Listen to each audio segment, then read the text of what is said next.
All right, ladies and gentlemen, let's do this. It is Wednesday, and you know what that means. Time for some Wednesday wisdom and diving deeper into the lost wisdom of the Pharaohs and the Hermetica and the ancient esoteric, mystical, occult, some would say philosophical knowledge of Hermes Trismegistus, the legendary sage god or thrice greatest Hermes, a combination of the Egyptian Thoth, the Atlantean, and the Greek Hermes. And so this, ladies and gentlemen, has been a fantastic, enlightening, profound journey so far. And we find ourselves all the way to section 14, entitled The Incarnation of the Soul. We had a little computer troubles yesterday, so sorry for missing our Tuesday Dow. I think I'll be doing that tomorrow. So we'll be making it Thursday Dow this week, normally on Tuesday. But last week, ladies and gentlemen, we went through a section that was very interesting and very different from where I have gone before. And so it talked about the universal and the particular. And once again, we're reading from the Hermetica by Timothy Freke and Peter Gandy. This is a Tarshir Cornerstone edition. And we're reading for purposes of teaching and commentary and expanding the mind so that through a greater awareness of the nature of reality, we can increase the quality of our experience, increase the quality of our lives, ladies and gentlemen, through greater knowledge. And that can be done, and I think a lot more of us need a higher quality of life, higher quality of experience. And that can be achieved through more understanding, more knowledge of where we find ourselves in life and in this world, and the nature of all of the deeper, more metaphysical, philosophical, spiritual, esoteric knowledge, ladies and gentlemen. So today, the incarnation of the soul. In this chapter, Hermes reveals how souls incarnate into physical bodies. And this is a subject of much debate, as I'm sure you are aware. Last week we read, once again, like I was saying, the universal and the particular. In that chapter, Hermes clarified how the Zodiac made each of us, each individual member of the human species, unique, ladies and gentlemen. And so it talked about form and universal form. And so that was a very deep subject. If you missed that, be sure to go back and check it out. But it says, when we are born, this was in the last section, the words of Hermes, when we are born, the planetary gods who are at that time on duty as ministers of birth take charge of us. These particular powers that change according to the rotation of the planets make their way in through the body and mold the shape of our souls. And that leads us, ladies and gentlemen, into today's section. So without any further ado, let's dive into section 14, can't see it, entitled The Incarnation of the Soul. It begins by saying, all souls share the same essential nature.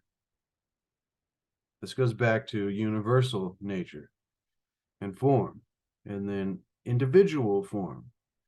But all souls share the same essential nature. They are neither male nor female. As such, differentiating characteristics exist only in the body. And so it's important to keep in mind here when we're diving into this philosophy that it is talked about before. And if you've missed previous episodes, be sure to go back and check it out, because this all, leads up in order, sequentially,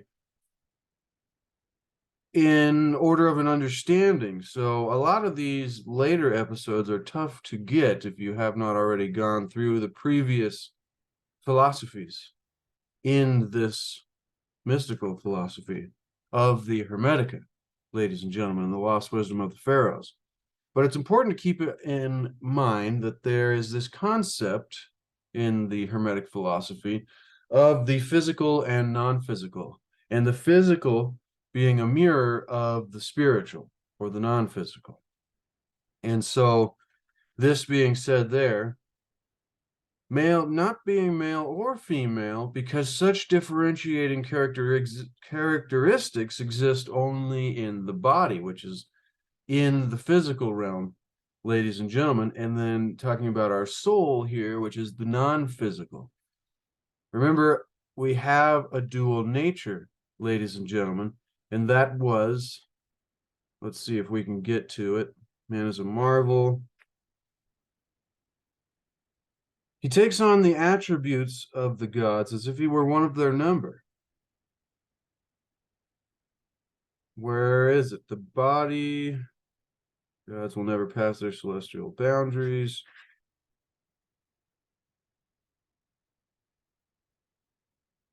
Here we go. The human body encloses pure mind, as if within a walled garden, which shelters and secludes it.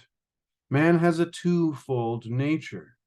His body is mortal, and in his intelligence, or his mind, or the spiritual part of us, ladies and gentlemen, our soul, we are immortal. And so this dual nature differentiates certain spiritual and non-spiritual, or immortal and mortal aspects. All souls are part of the one soul of the cosmos. So once again, we have a dual nature. We are part of everything while being individual in the physical realm at the same time. This may be deep and difficult to understand. That's why I encourage you to stick along and stick around and tune into some of the previous episodes to really begin to get this for yourself, because if you can, it does have the power to change your life because of the way that you begin to look at things. And when you change the way you look at things, the things you look at change. Ladies and gentlemen, you can change your thoughts and change your life. Now, I'll run through that first little bit there fast again. All souls share the same essential nature. They are neither male nor female, as such differentiating characteristics exist only in the physical realm, the mortal, or in the body. All souls are part of the one soul of the cosmos, similar to what has been previously described as the mind of God, which we are a part of. Now, continuing. Quote, God has two servants which look after souls. The keeper of souls cares for disembodied souls, and the conductor of souls sends them down into physical incarnation. So we have the keeper and the conductor. Keeper, once again, cares for those of us who are not currently in the mortal form or the physical realm, disembodied. And the conductor sends those of us who are not in the mortal or physical, or we are in the spiritual realm, he sends us back down into physical incarnation. Nature, now continuing, creates the individual body. And remember, we learned more about nature in the previous episode as well, and what that actually is, or at least coming to a slight understanding. Most of this is philosophy that you could spend a lifetime learning about. And so, when nature creates the individual body, then the conductor of the soul sends that disembodied soul down into that individual body, which was created by nature, in which the soul incarnates.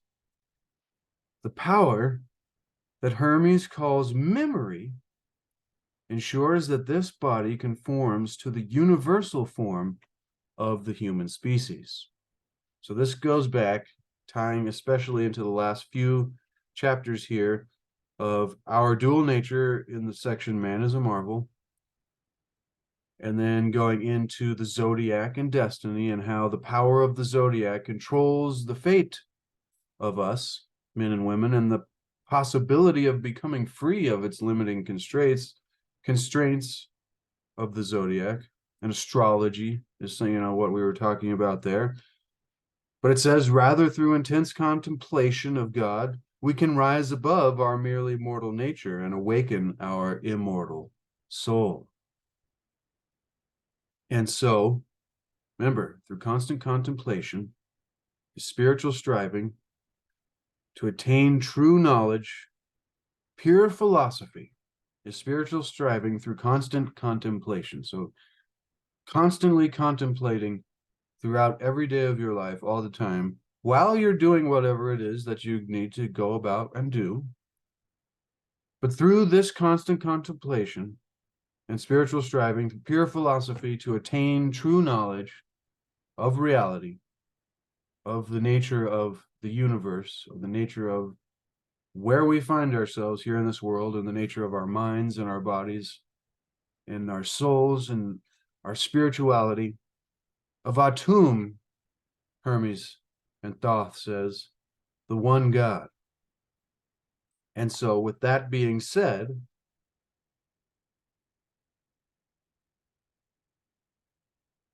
we went through the universal and the particular last time, which talked about what was just said there about this idea. Nature creates the body into which the soul incarnates, ensures that this body conforms to the universal form of the human species. And so that goes back to this idea here that everything has a form. A table, for example, is a horizontal surface supported by legs. This is the universal form which all tables share. So every individual table shares the universal form of all tables, but it also has unique particular form by which we know it to be this table and not that table. And so this goes for us and everything else that exists in reality. Because if a table were to be smashed into pieces, for example, it would have changed form, and it would have changed its universal form despite being a particular thing falling into the category of the universal form. If you smashed your table down into bits and pieces, you would call it something else, perhaps firewood. A little comedy. But everything is a particular version of a universal form, ladies and gentlemen. So with that being said, the power Hermes calls skill makes sure that each individual body is a fitting home for the particular soul that it houses. But remember that all souls are part of one soul of the cosmos, the universal form of soul. And so far we've had the keeper of souls, cares for the disembodied spirits, the conductor of souls, sending them down into physical incarnation. We've talked about universal form and dual nature. We've talked about the spiritual and the physical, or the immortal and the mortal. And now we've talked about the aspects of memory and the aspects of skill, which is interesting. See, this could be very vague to somebody who is just joining us. So if you are just joining us, thank you for being here. I really appreciate you seeking out knowledge and wisdom and seeking after truth. So hopefully try to discover a greater awareness and a greater understanding of the nature of reality so that we can increase the quality of our experience. By the way, hope you got yourself some tea and a comfy beverage, because we will shortly be diving into the words of Hermes Trismegistus, as I like to say, Thoth, because I personally pay more homage to Thoth or Tahat. I had a comment last week actually that said, dump Thoth. It said something else, and I was like, I don't necessarily agree with that. Appreciate your time, appreciate you joining me and taking time to leave a comment. It means a lot to me. But, I personally like Thoth better than Hermes. I think Hermes was a later, translation of Thoth. And I think Thoth, or Tahat, Thoth, however you pronounce it, ladies and gentlemen. Sure, there's a right way, but that's why we try a few different ways. Hopefully we're hitting the right way. But I don't know. It just seems to me that Thoth is far more important than Hermes, because Hermes is just a later version of this character. That's just my own thoughts on it. Isn't it interesting that thoth and thought are very close words? I'm sure everybody has thought of that before, though. But so this is, see, we got to be open here, ladies and gentlemen. We have to leave things open to debate because that is the only way that we can keep discovering. Once we close ourselves off, you know, the old Zen story of filled the cup too much and the cup is overflowing, you must first empty your cup in order to take in more. And so if we think that we know this is exactly the way that everything is, and if you think you know that this is the exact understanding of Hermes and Thoth and my ramblings are ridiculous, then you might be closing yourself off to what was taught in the very beginning. There was that this pure philosophy, the spiritual striving through constant contemplation to attain true knowledge of the one God is something that we must continue to do and must be open to new ideas, new ways of thinking, and new understandings. With that being said, ladies and gentlemen, the T today says the unknown is where all outcomes are possible. And so enter it with grace. And isn't it interesting that with this mystical philosophy, we are entering into the unknown, where all things are possible, ladies and gentlemen?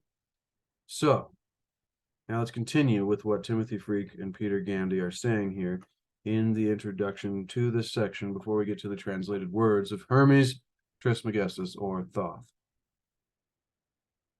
The power Hermes calls skill makes sure that each individual body is a fitting home for the particular soul that it houses. Our individual characteristics are governed by the qualities of the gods presiding over the moment of our incarnation. So keep that in mind. If this is something new to you, astrology goes back a very long time, and even Queen Elizabeth I had her own physician slash mystic, hermeticist, and astrologer, ladies and gentlemen. And knowing these kind of things can really play a role into possibly increasing the quality of our lives. Maybe. Now, if the gods present, if the gods present at our birth are peaceful, we will be peaceful by nature, which is interesting. I actually never thought of that outright, which makes me kind of understand more why I am the way I am. You can see how this could be good for many of us to discover for ourselves. We can come to know ourselves more, which is actually a very important thing to seek to discover in your life is who you are, who you really are, and then coming to know thyself. But that's a deep subject in its own right. Now, if the gods present at our birth are peaceful, we will be peaceful by nature. If they are warlike, then we will be aggressive. This is why astrologers say, for example, that those born at the time of Aries have certain characteristics, whilst those born at the time of Capricorn have a different nature. Those gods who accompany the soul at the moment of birth affect the instinctual nature of the soul. Those that have their effect later in adolescence affect the rational part of the soul. Wow. Wow, ladies and gentlemen. So there's gods that accompany, and give us traits and characteristics at our moment of birth that affect the instinctual nature of our soul. And then there are those that have their effect later in adolescence to affect the rational part of the soul. Before it incarnates, the book continues, the soul is already wrapped in a spiritual body. See, this goes back to the early, the wisps, before we became physical beings. We were a soul with a spiritual body. So we were just floating around without this physical nature, this mortal nature. This makes me think of the beginning of Genesis, because if you look at the translations in the interlinear, and you look at the Hebrew, I believe it is, in the Old Testament, later the Greek in the New Testament, but the translations seem to be saying something about there being two creations. And during the first one, before we became incarnate as physical beings, being made from the dust of the earth, kind of like you would think of a golem in those traditions, which is very, that's a deep, different thing in its own right. And a shout out to Mind Unveiled and also Jeff Doherty for teaching me about these subjects in the past. Mind Unveiled just did a 10-hour video. If you've never looked at that channel, it'll blow your mind in about 30 seconds, which is why I love it. But anyways, ladies and gentlemen, this idea that we were at one point these souls wrapped in a spiritual body, and then eventually something happened. Some would say we were conned into being tricked into these physical forms so that we were trapped and couldn't have the same power that we had before. But, that's all its own theory. And then there was basically the two creations is this idea that there was one creation and everything was there and it was good. And we were these spiritual beings tending to reality, I guess, or tending to the first creation. And then everything was wiped out and there wasn't much. As you can see later, like in the second chapter, I forget exactly when in Genesis, but there's a point where everything's good, and then there's a point where it is bad again, and everything is recreated, and then we go from spiritual beings into physical mortal beings. That then, anyways, that continues. That's my theory on that. So, before it incarnates, the soul is already wrapped in a spiritual body. When this wrapping is thin and clear, the book continues, the soul is intelligent. However, when this wrapping is dense and opaque, the soul has limited vision and is only aware of its immediate situation. So doesn't it feel like, even though we're mortal, that so many of our souls here, ladies and gentlemen, are very thick and they're dense and opaque, and we really only have an intelligence of our immediate moment-to-moment situation. And most of us even have a hard time of actually being in the moment. We're so distracted with thoughts that aren't even happening that we struggle in the moment. So as you can see, we need to begin to go backwards. As a soul sinks into incarnation, it forgets its own nature and takes on the qualities of the gods who have shut it into a human body. See, this goes to what I was just saying about the whole Genesis thing. And remember that, the Christian narrative and understanding of these mystical philosophies is just another, plagiarism, to put it harshly, or a flattery, to put it, copying is the highest form of flattery or whatever, but a new rendition of previously understood mystical understandings and spiritual philosophies that go back hundreds and thousands of years before Christianity ever really existed, ladies and gentlemen. And you can see the similarities between this wisdom of the ages, that I call it, and the more modern forms that were made to control those of us rather than initiate and enlighten those of us who would seek to discover the spiritual, mystical, esoteric wisdom of the ages, ladies and gentlemen. So with that being said,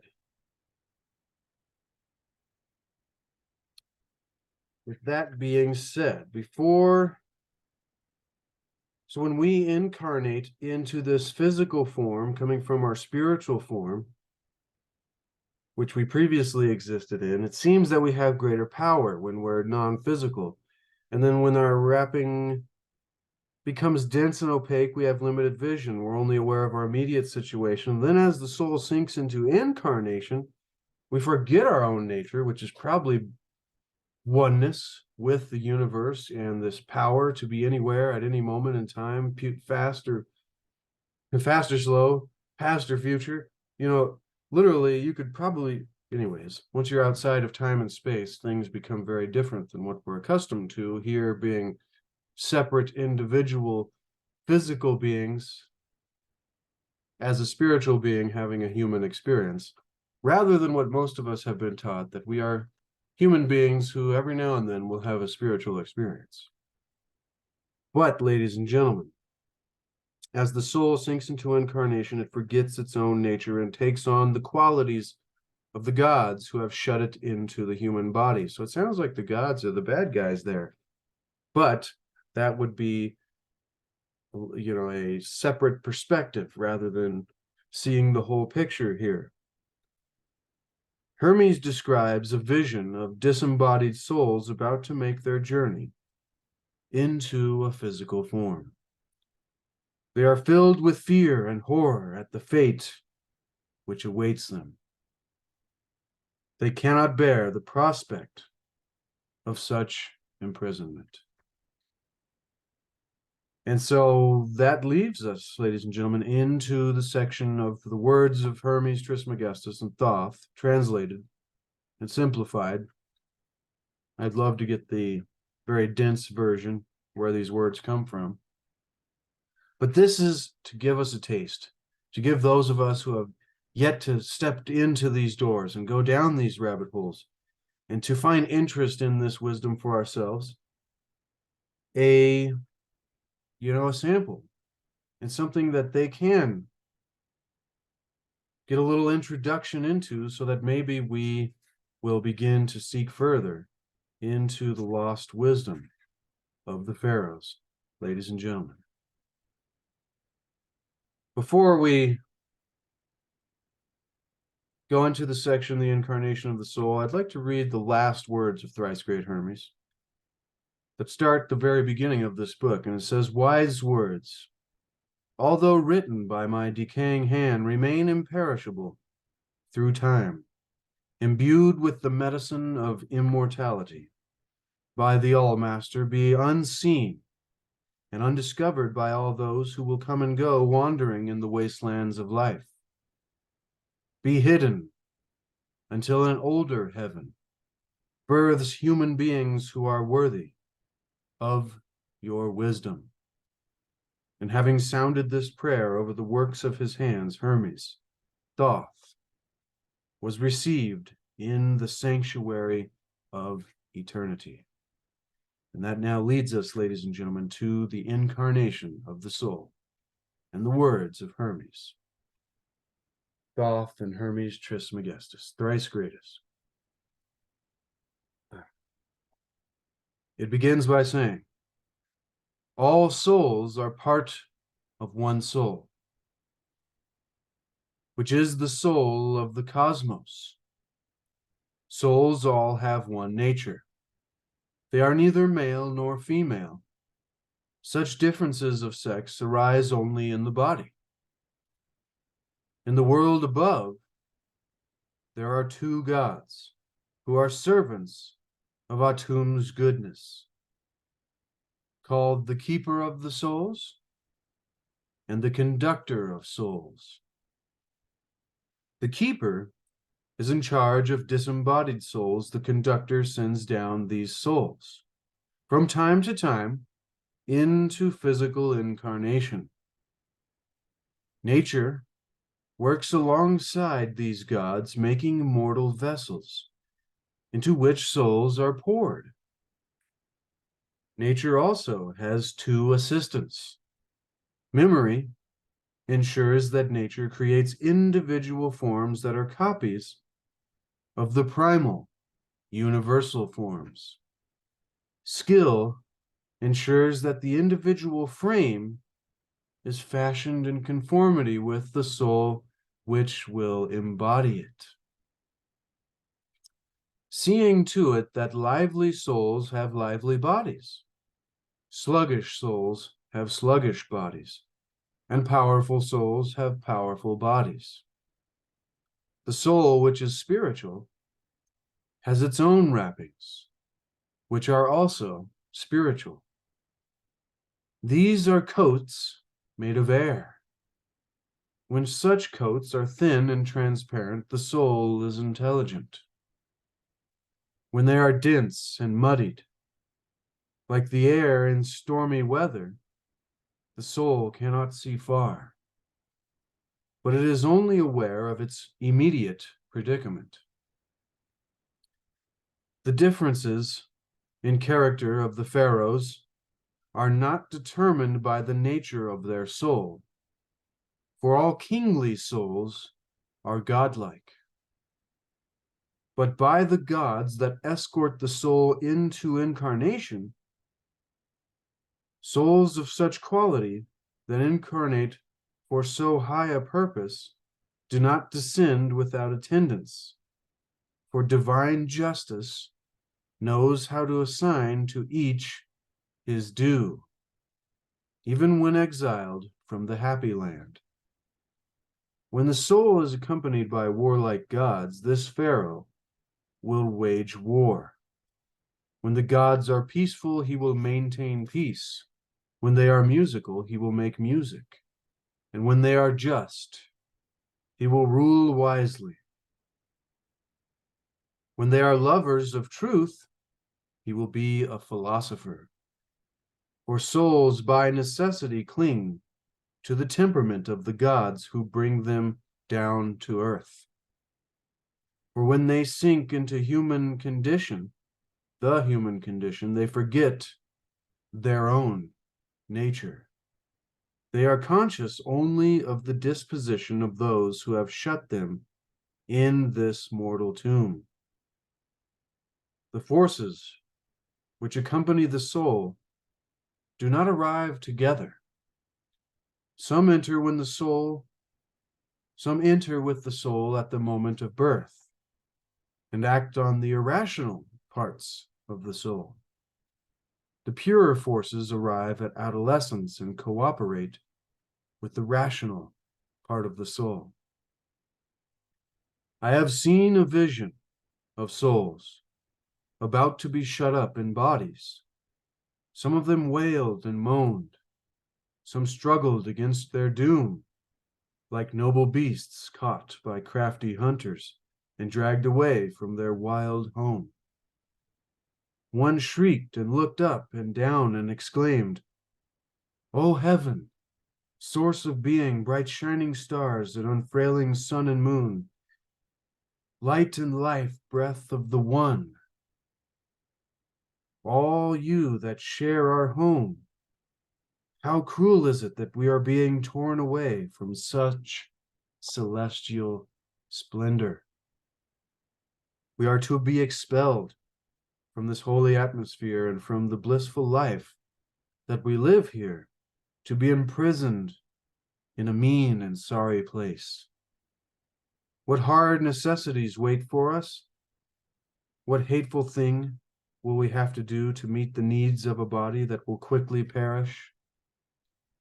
Our eyes will see little and only through the fluid which those orbs contain. And when we see our vast heavenly home contracted to the size as small as an eye, our sorrow will never cease. We shall not even see clearly, for we have been condemned to darkness. And when we hear our brothers and sisters blowing in the wind, blowing with the wind, we shall grieve that we are no longer breathing in unison with them." And that ends section 14 in the powerful, profound wisdom of Hermes Trismegistus and Thoth on the incarnation of the soul and understanding the spirit and the soul in the body, in our mortal and immortal nature, in the gods, in astrology, in astrotheology, in our dual nature, universal form, and the particular. This has been powerful, ladies and gentlemen. It finished up kind of dark there, because as you can imagine, in the vision of this soul that Thoth or Hermes had seen, that is lamenting and so sad, and even a little angry, and thinking it's going to be trapped in such a terrible place, as so many people see this physical incarnation. But remember, ladies and gentlemen, that the gods were jealous of us. And they said that man is a marvel, and it is amazing that this creation, this creature that we are, has the ability to experience with the senses, to experience a dual nature of both immortal mind and thought, that we can travel anywhere in our thoughts. Even if we're not astral projecting, we can literally just think of the beach. And if we've been to the beach, or even if we haven't, and we've just seen pictures of the beach, or even been told about the beach, we can kind of go there in our mind.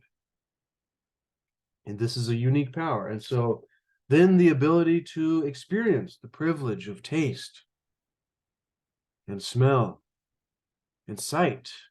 And even though the cosmos, as it was describing there, the brilliance of being able to see and experience everything as oneness, being contracted down to the size of an eye, and having to see our experience through that limited, tiny, peak hole of viewing reality, so to speak, makes me think of, like, if you were in a dark place and you had a little tiny hole to look out on the world, and you could see some of it.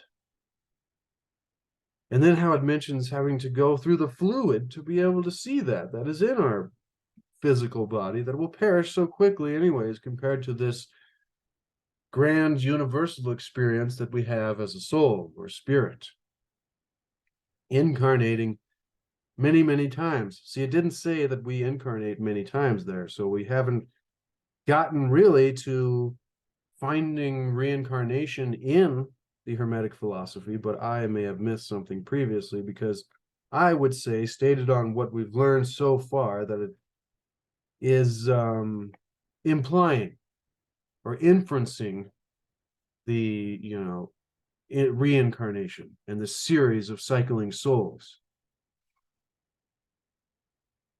That, ladies and gentlemen, was powerful. And so remember, because that finished with kind of a dark part, saying that this reality, is dark, and that we will grieve having been condemned to darkness. But when you come from the realm of oneness and the bright shining stars, unfailing sun and moon, light and life breath of the one, and the celestial splendor of the cosmos, and the non-physical form. See, what we think of as the cosmos and the debate about space and what all that is, which is hilarious to watch from the sidelines. But I'm one of those people that's open to two opposing ideas at the same time, and it doesn't bother me that both could be possibly true. So, with that being said, this what we see in our physical reality, including the physical universe that we find ourselves in, it is a mirror. This was a teaching earlier in the Hermetic philosophy, that it is a mirror of the spiritual form or version, or the spirit realm, the soul realm, the non-incarnate. But back in the section that talked about the birth of human culture and the creation of humankind, Atum wished for there to be a creature. So before we were even created, ladies and gentlemen, even though when we're coming down out of our spiritual form, we're lamenting and screaming and, whining like babies, spiritual babies, before we're even born as a human or actual baby, saying that, oh no, this is going to be, we have been condemned to darkness and we'll never see clearly again. and how cruel it is that we are being torn away from such celestial splendor. And we shall grieve with our brothers and sisters when we hear them blown in the wind. With all that being said, before we were even created, any of this process was initiated to this whole process that we've gone through in the last 5 sections that gets us to understanding more of the principles and the natures, of the workings of the process of reality. If this is what it is, see, this is just Hermetic philosophy, but it aligns with many philosophies that talk about this same kind of stuff, and they all seem to line up with the same understandings and, functionality, the characteristics of the way that reality is going on. And it seems that these are the kind of things that have been purposefully hidden as well. So, with that being said, when the creator, who want for a better name we call Atum in the Hermetic philosophy, had made the second god, which is the cosmos, he was pleased. His creation was beautiful and wholly filled with goodness, and he loved it like his child. Where have you heard this story before? This is coming to us from long, I was going to say 2,500 years ago, but that's when the Tao comes to us 5 centuries before Jesus. But this comes to us from long before even then, I would believe, ladies and gentlemen, because this knowledge was passed down to the Egyptians from previous, I would like to say, the quote-unquote Atlanteans, or the previous Golden Age. In his kindness, the creator, Atum, spirit, universe, source, force, God, wished for there to be a creature capable of appreciating the beauty of his creation. So by an act of will, he created humankind to be an imitator of his divine wisdom and nurturing love.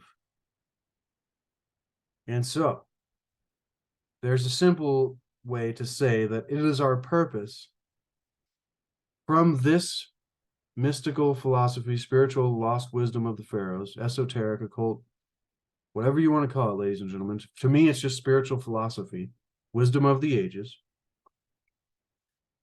that we were created to be a creature capable of appreciating the beauty of creation itself, and then tend to that. So to come to understand that what we are seeing is God, and it is creation, and that we are a part of that. And then knowing that, we can then appreciate it and see the beauty and the oneness and the dual nature in all things, and then appreciate the beauty of this creation and finally tend to it and make it and keep it right. And so that is kind of what the soul doesn't know, as it's being so sad about being shut up into a body or incarnated into this mortal, struggling against their doom like noble beasts caught by crafty hunters. But ladies and gentlemen, we are here to be a capable enough being to appreciate creation by understanding and knowing what it is. And so that, ladies and gentlemen, finishes up the section entitled The Incarnation of the Soul. I could go a lot deeper into every bit of that, which was so powerful.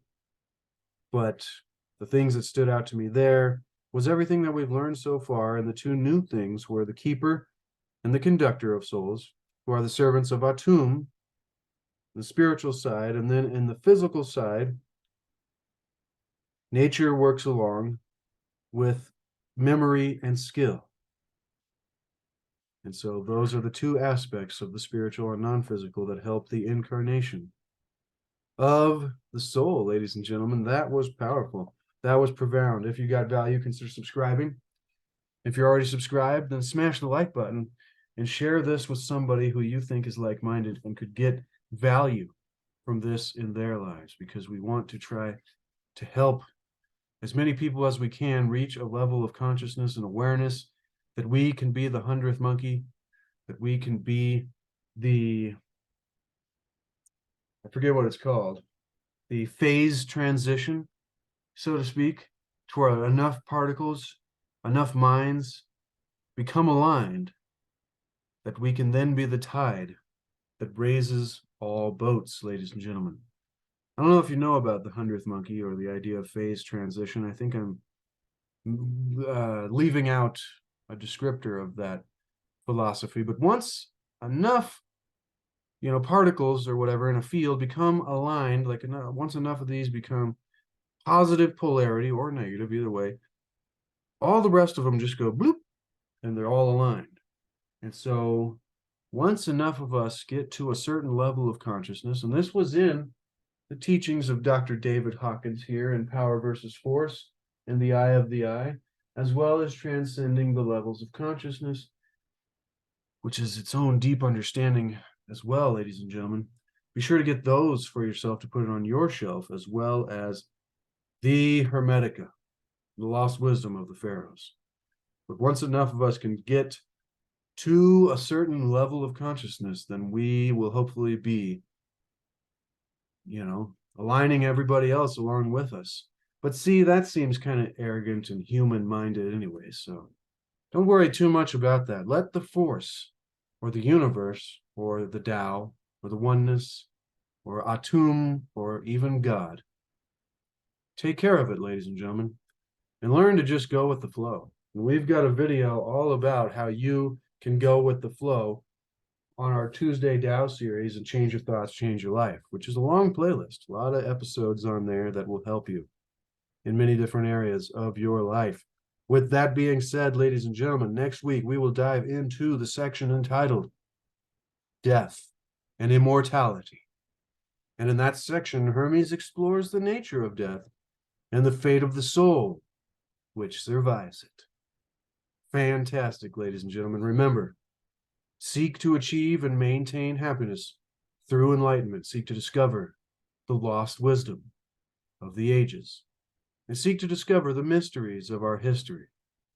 And remember that there is no way to happiness, because happiness is the way. It is the activity that we must bring to life. And when we can do that, we can create that ability within ourselves to bring happiness to life, then all the things we've been telling ourselves, oh, I'll be happy when I get there, or get that thing, or I'm that kind of person, or have that much money, all that becomes irrelevant. Because then we already are there, and hopefully the whole journey is wonderful, ladies and gentlemen. All right. I love and appreciate you all so much, A1, Gorilla Press, and all the other wonderful regulars that join me in the premieres. It's so great to see you. It really does mean a lot to me that you would take time out of your life to spend with me and Dr. Wayne Dyer and Lao Tzu and all the wonderful authors and poets of the wisdom of the ages, as well as Timothy Freke and Peter Gandy and Thoth and Hermes Trismegistus, seeking after truth, seeking after the lost wisdom of the Pharaohs. And pure philosophy, ladies and gentlemen, spiritual philosophy. I got this shirt at LeakCon, Rex Bear and Diamond from Oppenheimer Ranch. And there were so many other great people there. I think that was back in like 2019 or something. Maybe even been 18, but shout out to LeakCon. That was a cool time.